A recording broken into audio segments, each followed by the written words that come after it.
আবার আমরা আল্লাহর সাথে সম্পর্ক ছিন্ন করে ফেলতেছি। নামাজও পড়ি না, রোজাও রাখি না, হারাম করে যে 30 বছর হারাম খায়, এটা কি সুদখোর, প্রতিদিন হারাম খাচ্ছে, প্রত্যেকদিন ওজনে কম দেয়। যার স্ত্রী বেপর্দা, এই অসভ্য মহিলা প্রতিদিন বেপর্দা। যার ঘরে টেলিভিশন চলে, তার ঘরে প্রত্যেকদিন নাটক, সিনেমা, নর্তকীর ছবি চলে। কিরে ভাই, আল্লাহর সাথে আমরা এইভাবে সম্পর্ক বিচ্ছিন্ন করলাম কেন? তাহলে আল্লাহর সাথেও আমরা সম্পর্ক ছেড়ে দিলাম। তোমরা ছেলেরা নামাজও পড়ো না, সেজদাও করো না, আবার দুনিয়ায় বাঁচবার জন্য কাফেরদের সমপরিমাণ অস্ত্র, ক্ষমতা, সম্পদ এটাও তো তোমাদের নাই, তো টিকবা কেমনে? না আল্লাহ আছে তোমার, না তোমার দুনিয়াবি সম্পত্তি আছে, তো কিছুই তো নাই, তো তুমি বাঁচবা কেমনে? আগামী দিনে টিকবা কেমনে? তোমরা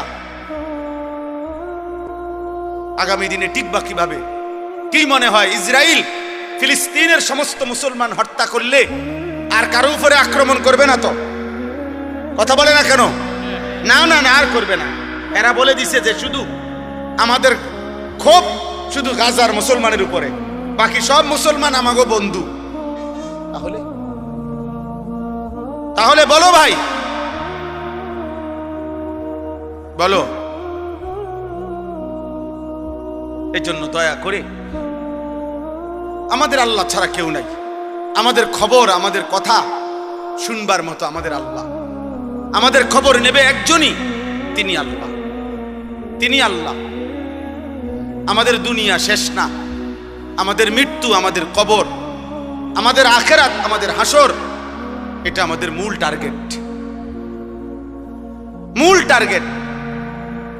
হাকিমুল উম্মত মুজাদ্দিদুল মিল্লাত হযরত মাওলানা শাহ আশরাফ আলী থানভী রাহমাতুল্লাহ আলাইহি, ওনার মুনাজাতের মধ্যে আছে, আজীবন উনি যেই মুনাজাত করতেন আমাদের কওমি মাদ্রাসাগুলোতে শেখানো হয়, ওইখানে আছে একটা লাইন, এটাও হাকিমুল উম্মত বলতেন, কোন পৌঁছেগা হামে তেরে সওয়া।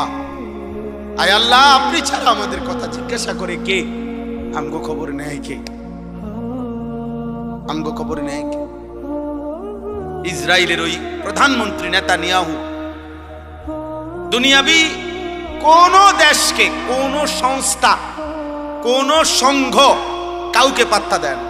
ওই দিন জাতিসংঘে সে যখন বক্তব্য দিতে দাঁড়াইছে নেতানিয়াহু, সব দেশের প্রেসিডেন্ট অধিকাংশই চলে গেছে সব জাতিসংঘের সদর অফিস থেকে, হলরুম থেকে, মানে তার বক্তব্যের মুহূর্তে সবাই উঠে চলে গেছে।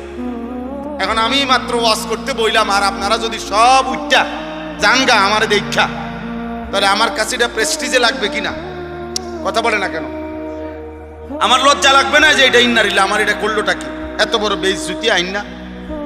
কিন্তু ওই বেঈমান প্রায় 100 দেশের প্রেসিডেন্ট বের হয়ে গেছে, কিন্তু সে 1 মিনিটের জন্য লজ্জিত হয় নাই, বরং সে তার পুরা বক্তব্য জাতিসংঘের সদর দফতরে সে বক্তব্য পেশ করছে এই ইসরায়েলের, এবং সে বুঝাইছে পরিষ্কার, সারা পৃথিবী একসাথে এক মাঠে বললেও আমি গাজার উপরে 1 সেকেন্ডের জন্য আক্রমণ থামাবো না,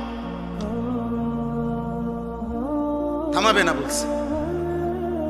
অর্থ হইল জাতিসংঘ ওরা চালায়, পৃথিবীর সমস্ত সংবাদ সংস্থা ওরা চালায়, পৃথিবীর মাল্টিন্যাশনাল আন্তর্জাতিক যত কোম্পানি ওরা চালায়, আমেরিকার প্রেসিডেন্ট ইহুদিদের সিদ্ধান্তে হয়, সারা পৃথিবীর সমস্ত কলকাঠি নাড়ে ইহুদিরা। বাহ্যিকভাবে তাদের ক্ষমতাই যে তুমি আমি যে কাউকে চাইলে মিনিটের মধ্যে গুম করে ফেলবে, পৃথিবীর থেকে নিশ্চিহ্ন করে দিবে। আর এটা আমরা মাথায় রেখেই চলি, হারায় গেলে হারায় গেলাম, অসুবিধা কি? মরে গেলে মরেই গেলাম, মরে যাও, তার কোনো শরমের কিছু না। কথা বলে না? কিন্তু ওরা কাউকে পাত্তা দেয় না। এক আল্লাহর আযাব ছাড়া, আল্লাহর ফয়সালা ছাড়া, মুমিনের চোখের পানি ছাড়া, আমাদের সম্মিলিত হিম্মত ছাড়া, আল্লাহর মদদ ছাড়া, বাহ্যিক কোন শক্তি, বক্তৃতা, বিবৃতি দিয়া এই বেঈমানরে থামানো যাবে না। ফেরাউনরে বক্তৃতা দিয়ে নি থামাইছে না মহান আল্লাহর গজব দিয়ে? নমরুদকে বক্তৃতা দিয়ে নি থামাইছে না আল্লাহর গজব দিয়ে? তো সেই মালিককে তো বলতে হবে, আল্লাহর কাছে তো চাইতে হবে, আল্লাহকে তো সেজদা দিবে। চলো ভাই আজকে নিয়ত করি,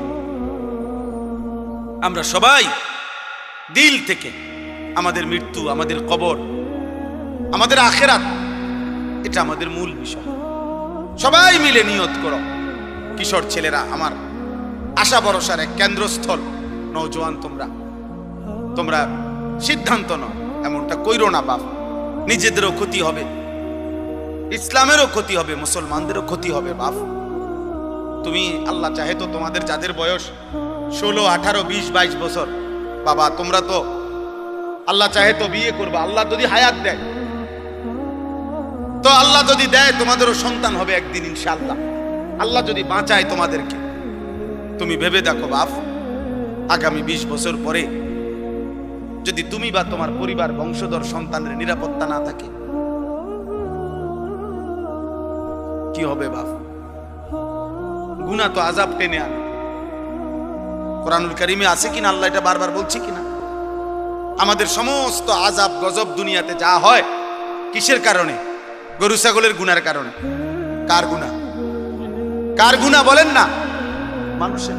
বিমা কাসাবাত আইদিন নাস, মানুষের হাতের কামাই। বিমা কাসাবাত আইদিকুম, আল্লাহ বলছে তোমাদের হাতের কামাই। আমাদের গুনাহ না গরু ছাগলের গুনাহ? গরু ছাগলের তো কোনো গুনাহই নাই, কুকুর বিড়ালের তো কোনো গুনাহই নাই। আমাদের গুনাহ আমাদের উপরে আযাব আনবে। নবীজি বলছে তোমাদের গুনাহ তোমাদের উপরে আগুনের বৃষ্টি আনবে, খোদার কসম হাদিস। তোমাদের গুনাহ তোমাদের জন্য ভূমিকম্প টেনে আনবে, তোমাদের গুনাহ তোমাদের মাটি ধসায় দিবে, তোমাদের গুনাহ তোমাদের চেহারা বিকৃত করে দেবে, তোমাদের গুনাহ তোমাদের উপরে পাথরের বৃষ্টি বর্ষণ হবে। হ্যাঁ, ফারতাকিবু ইনদা যালিকা রিহান হামরা ওয়া জালজালাতান ওয়া খাসফান ওয়া মাসখান ওয়া কাযফান। আল্লাহ নবী সাল্লাল্লাহু আলাইহি সাল্লাম বলছে কিয়ামতের পূর্ব মুহূর্তে আগুনের লাল বৃষ্টি হবে, জালজালাতান ভূমিকম্প হবে, খাসফান ভূমি ধসিয়ে দেওয়া হবে, মাসখান চেহারা বিকৃত করা হবে, কাযফান পাথরের বৃষ্টি বর্ষণ হবে। ওয়া আয়াতিন তাতাবাউ কানিজামিন কুতিয়া সিলকুহু, নবীজি বলেন একটার পর একটা এভাবে আযাব আসবে যেন এই তসবির দানা এখান দিয়ে কাইটা দিলে 100 দানা পড়তে মাটিতে কয় ঘন্টা লাগবে? আল্লাহর নবী খোদার কসম উদাহরণ দিয়ে বলছে কানিজামিন কুতিয়া সিলকুহু, যেমন তসবির দানা মালা যেমন কেটে ফেললে সব ফুল পড়ে যায়, মালা বানাইলে সব দানা পড়ে যায় একটার পর একটা। যদি 10 মিনিট বৃষ্টি হয় তাইলে বৃষ্টির ফোঁটা যে জমিনে পড়ে, এক এক ফোঁটার মাঝখানে ব্যবধান কয় মিনিট? বুঝেন নাই কথা? বৃষ্টির ফোঁটা পড়ে যে এক ফোঁটা পড়ার কয় মিনিট পরে আরেক ফোঁটা পড়ে? অনবরত অনবরত অনবরত কিনা? না ব্যবধান আছে? আল্লাহ নবী বলছে কাওয়ামাকিল কাতর, তোমাদের উপরে মুসিবত আসবে বৃষ্টির পানির ফোঁটার মতো, তসবির দানা ছিঁড়ে ফেলার মতো।